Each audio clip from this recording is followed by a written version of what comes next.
출애굽기 25장.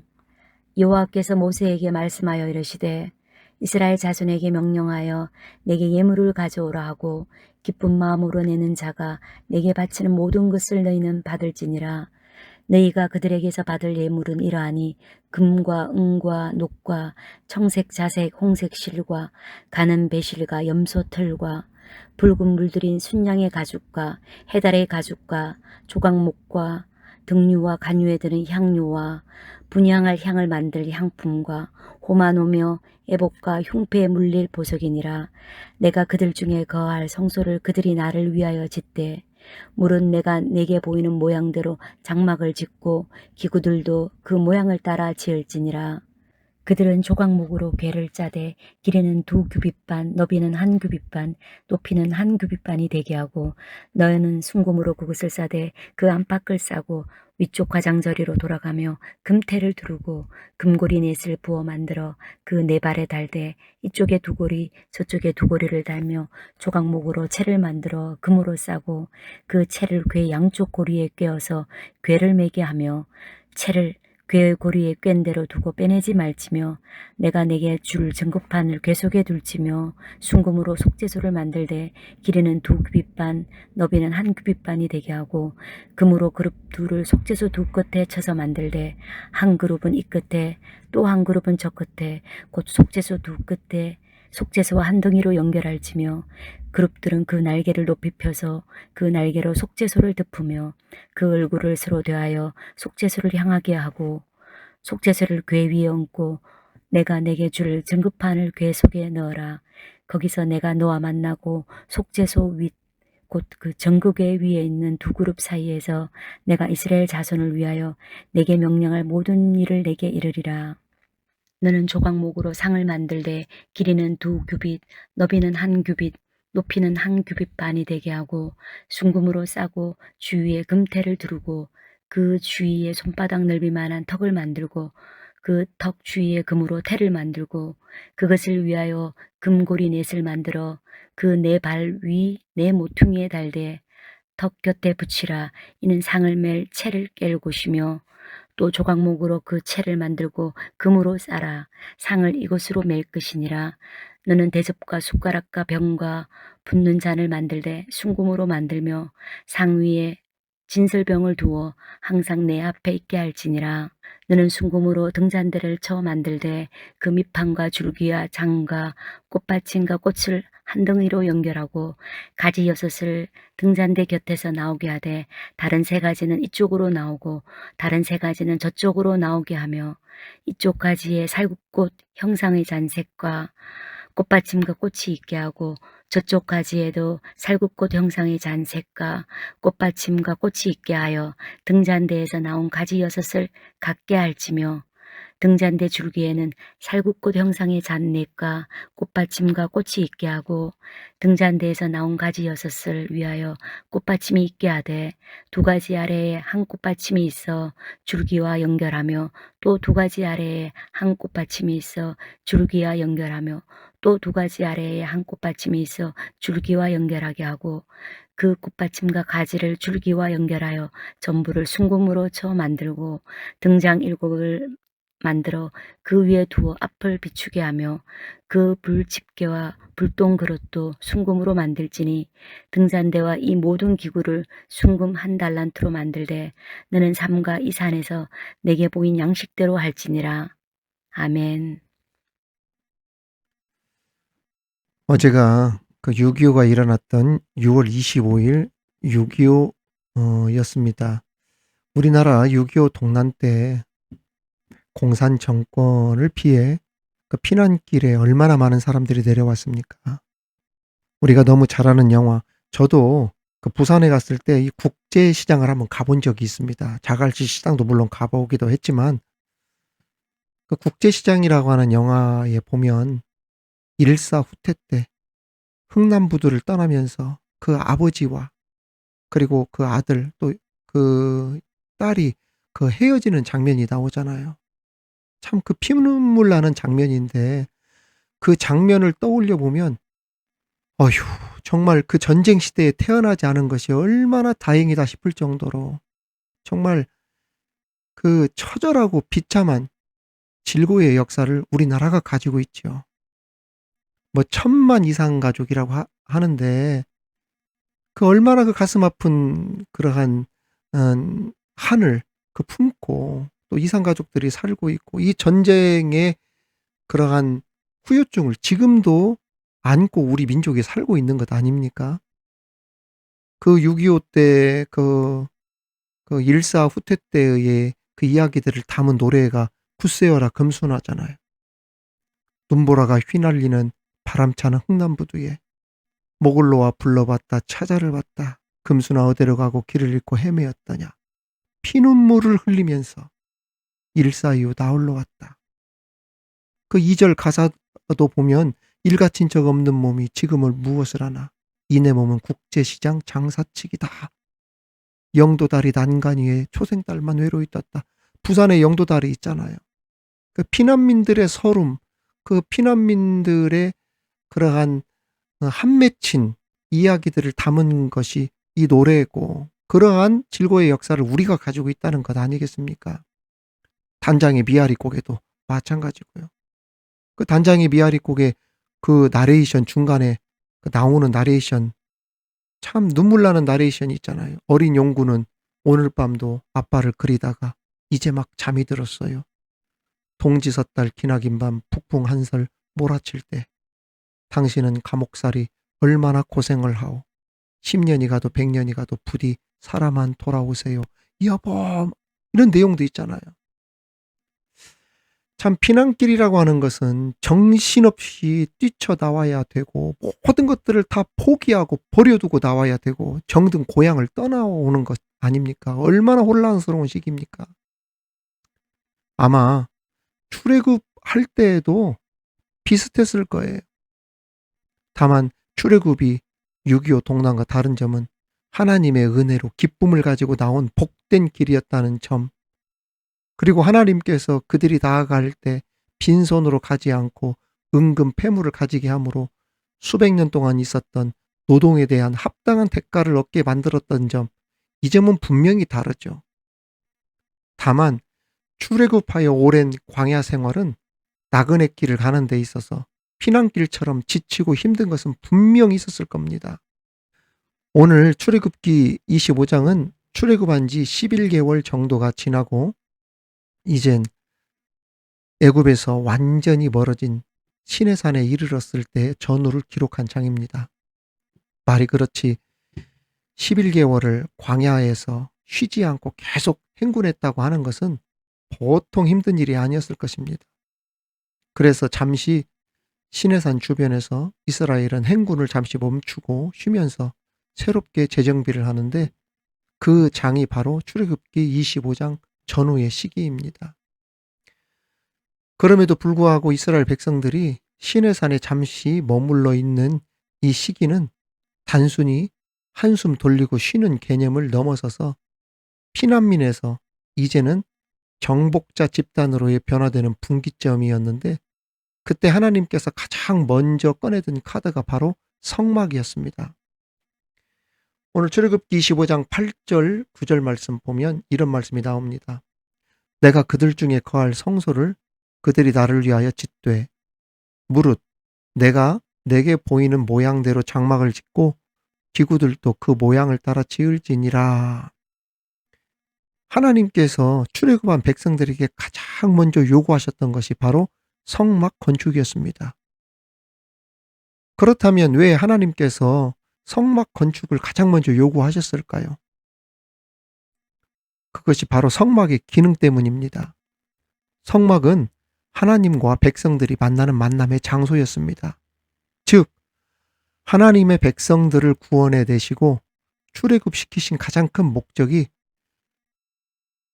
이스라엘 백성들로 하여금 하나님께 예배하고 하나님과 교제하고 하나님을 만나게 하려고, 그것이 그 이스라엘 백성들이 존재하는 가장 큰 이유라는 사실을 가르쳐 주시기 위해서였습니다.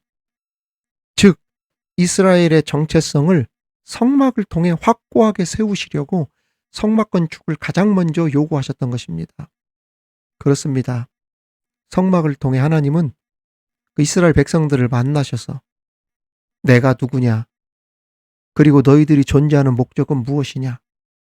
이러한 정체성을 확고히 하시길 원하셨고 그러기 위해 가장 좋은 매개체가 바로 성막이었던 것입니다. 그래서 성막을 요구하셨던 거예요. 여러분, 정체성이 견고해지면 내가 누구냐? 내가 어디로부터 왔는가? 나에게는 무슨 사명이 있고 내가 해야 될 일이 무엇인가라고 하는 이 정체성이 확고해지면 무엇이 강하게 나타나냐면 주인 의식이 강하게 나타납니다. 주인 의식이 강하게 나타나게 되어지면 누가 시키지 않아도 스스로 하겠다라고 하는 자발성이 나오게 되어지면서 그 조직이 충성심과 만족도로 강하게 뭉치면서 그 만족도가 올라가게 되어 있죠. 그렇습니다. 내가 누군지, 내가 어디로부터 왔는지, 내가 이 세상을 살아가는 이유가 무엇인지, 내가 왜 교회를 다니고 있는지, 하나님이 나에게 어떤 분이신지 이것을 깨달아야 진정한 인생의 성공자가 된다는 이야기입니다. 미운 오리 새끼 이야기 아시지요? 본래 백조 새끼인데도 못생긴 오리로 태어난 줄 알고 자신이 누구인지를 모르니 기가 팍 죽어 있지 않습니까? 그러니 다른 오리 새끼 궁둥이만 따라다닙니다. 그리고 항상 슬픕니다. 나는 누굴까? 왜 다를까? 자신의 존재 가치를 모르니 백조처럼 날 수도 없었습니다. 우아한 표정과 자신감도 사라졌죠. 그런데 그 어린 백조가 점점 자라면서 자신이 누구라는 걸 알게 됩니까? 백조라는 것을 알게 되잖아요. 자신의 정체성이 그냥 조그마한 연못에 다니는 오리가 아니라 하늘을 나는 우아한 백조라는 것을 알게 된 이후에 오리들은 비교할 수도 없고 상상할 수도 없는 멋진 존재가 되어버린 것이죠. 그렇습니다. 우리는 누구입니까? 하나님의 자녀예요. 하나님의 거룩한 백성입니다. 하나님과 언약 관계에 있는 주의 택함을 받은 종들이에요. 이것을 깨닫게 하기 위해서 그러한 이스라엘 백성들의 정체성, 그 뿌리를 확실하게 깨닫게 하기 위해서, 심어주기 위해서 하나님께서는 하나님의 임재하시는 곳이요, 인간과 하나님과의 그 사이에서의 교제의 절정이라고 할 수 있는, 그 하나님께 예배드릴 수 있는 곳, 하나님 만나주시는 곳, 그 성막을 택하셨던 것입니다. 그래서 가장 먼저 성막을 지으라고 명령하셨던 것이고요. 이러한 의미에서 보면 성막, 성소는 단순한 예배 장소 그 이상의 의미가 있어요. 이스라엘 민족의 구심점이 성막이지요. 그리고 모든 것이 무슨 중심으로 되어 있냐면 성소 중심으로 되어 있어요. 성소를 떠날 수 없는 구조로 되어 있어서 이스라엘 사람들은 12지파가 성막을 중심으로 모든 그 장막이 배치가 되어 있었어요. 성소로 시작하여 성소로 마치는 하루의 일정으로 되어 있었고요. 성소가 출발해야만 모든 백성이 출발하고 성소가 멈추면 모든 백성들이 멈추는 그러한 시스템으로 되어 있었어요. 한마디로 성소는 이스라엘의 시작이자 마지막이었던 것이죠. 하나님께서는 이 성막을 통해 너희들이 그 정체성이 무엇인지를 확고하게 알려주고 싶었던 것입니다. 우리도 마찬가지입니다. 우리의 믿음은 성소 중심이 되어야 되고 하나님 중심이 되어야 되고 교회를 떠나서는 살 수 없다는 그러한 고백으로 살아가야 된다는 거예요. 특히 오늘 말씀 2절을 보십시오. 이스라엘 자손에게 명령하여 내게 예물을 가져오라 하고 기쁜 마음으로 내는 자가 내게 바치는 모든 것을 너희는 받을지니라. 여기 보면 예물을 가져오라. 여기에서 예물은 히브리 말로 테루마라고 하는데 이 테루마의 원뜻은 무슨 뜻이냐면 칭찬하다, 일으키다, 높이다 라고 하는 뜻을 가진 동사에서 나온 말입니다. 이게 테루마입니다. 즉 하나님께 드리는 예물 자체가 하나님을 높이고 하나님을 기쁘게 하고 하나님을 자랑하고 하나님을 칭찬하고 하나님을 예배하고 하나님을 찬양한다는 놀라운 뜻이 숨어져 있습니다.